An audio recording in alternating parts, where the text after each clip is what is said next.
시간이 새벽 2시 반 되면 움직였거든요. 저녁에 몇 시에 복귀하든 빠른 시간이 11시였습니다. 한 수요일까지는 버티는데 목요일쯤부터는 하루의 운행 중에 최하 2~3번 이상 선을 넘고 있어요. 저도 모르게. 눈은 떴는데 선을 넘고 있고 정말 위험한 고비를 너무 많이 넘겼거든요. 매일매일.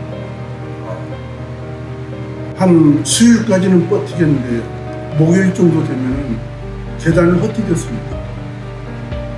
감각이 없어요. 그만큼 브레이크를 밟는 시간도 반응도 더디어지고 하루 운행을 마치고 시동을 끄면은 정말 다리가 후들거렸거든요. 오늘도 살아 돌아왔다 하는 것이 장거리 운전이었었습니다.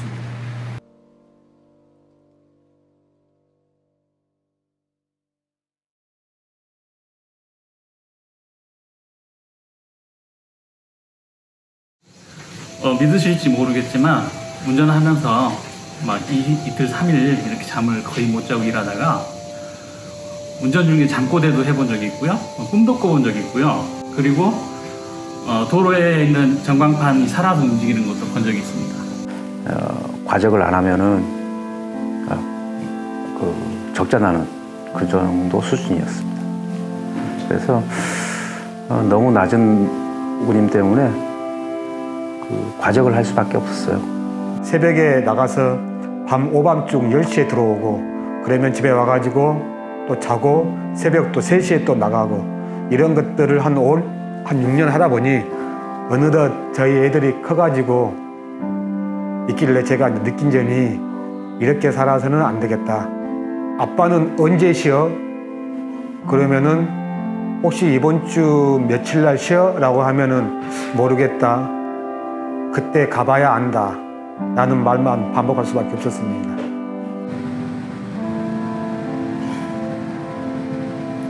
아빠로서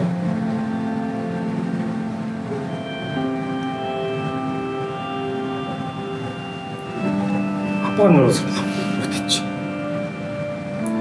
그게 제일 큰 식사들이었지. 일찍 나오시면 1시에 나오시고요. 좀 늦게 나오신 분들이 저 같은 경우는 4시에 출근합니다. 하면은 보통 저녁 퇴근 시간이 집에 가면 한 7시쯤 됩니다. 대부분은 한 16시간에서 14시간 정도 운행을 하기 때문에 그 중간에 휴식 시간이 있다든가 그런 건 없습니다. 식사나 뭐나 다 일하면서 합니다.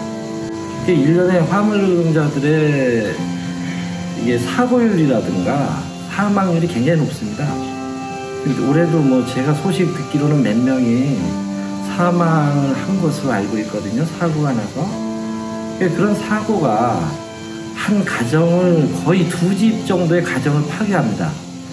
차량 가격이 워낙 비싸기 때문에 거의 보증스러운 분들도 많고 그 가정이 그 한 분에 의해서 한 분의 사고에 의해서 한 2가정, 3가정이 파괴가 됩니다.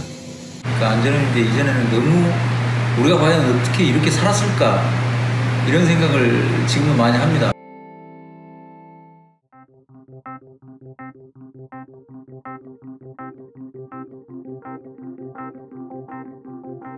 안전운임제 말 그대로 화물노동자들이 안전하게 운전만 안전하게 할 수 있도록 안전운임제가 보장해 주는 것 같습니다. 예를 들자면 사다리를 타고 높은 데 올라가서 위험물 스티커를 붙인다든가 또 뒤에서 사측의 화주 측의 요구로 뒤에 마무리 작업 보조를 하는 과정이 굉장히 위험한 그런 것들이 많이 있습니다. 지게차가 왔다 갔다 하고 그런 것들이 아직도 100% 이행되고 있지는 않지만 점점 많이 개선되었다고 생각을 합니다. 정말 화물 노동자들이 가장 염려되는 부분이 차량 수리거든요. 사고와 직접적인 연관이 있고 그래서 사실 타이어 한번 보십시오.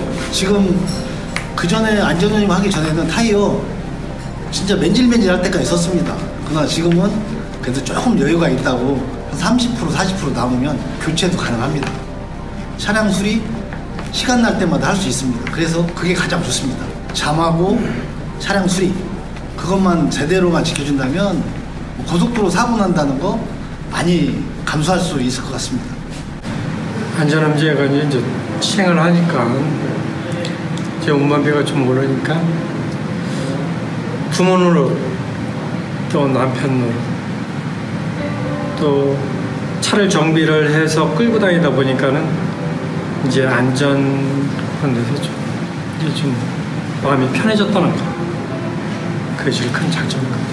전에는 제가 거의 일주일에 한 번 정도 들어가는데 집에 지금 일주일 내내 지금 들어가고 있거든요. 그래서 아들이 혼자 있는데 이렇게 계속 생활이 이어진다면 한 명은 더 나을까 생각합니다. 국가 출산율에 이바지할 정도로 제가 결심을 할 정도로 지금 매우 만족합니다. 지금. 네, 제가 29살 청년인데 운전을 한 7년 정도 했거든요. 그때 운전하기 전에는 정말 저희 세대는 3포 세대예요. 결혼, 집, 애 이거는 무조건 포기하고 저희 세대는 포기하고 들어가는 세대라서 다 포기했었는데 결혼도 한 번 더 생각해 볼 수도 있고 집도 조금 더 생각해 볼 수도 있고 그러니까 3포 세대라는 게 이제 저한테는 이제 멀게만 느껴지는 거죠. 지금 또 결혼도 하고 싶고 제 삶을 좀 많이 바꿔줬다고 생각해요. 네. 제 인생 모든 일부가 다 바뀌었다고 보시면 될 것 같아요.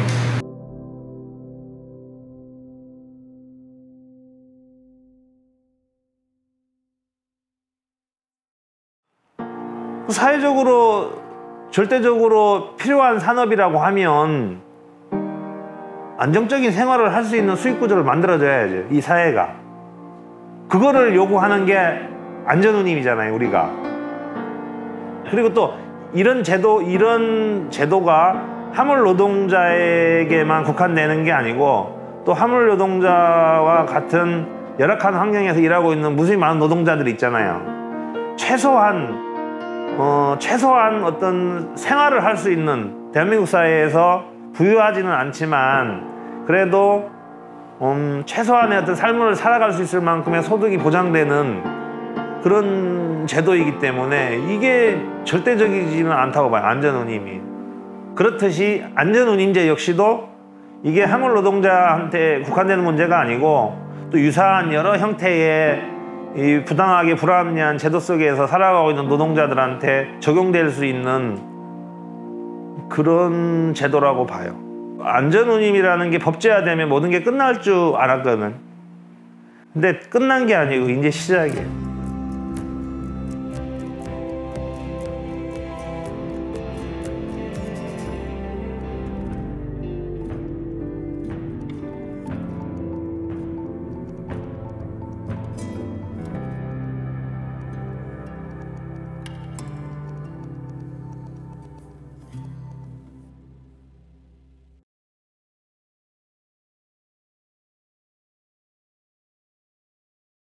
전차종 전품목이 돼야 됩니다. 이게 제가 해보니까요. 좋아요. 완전 좋아요.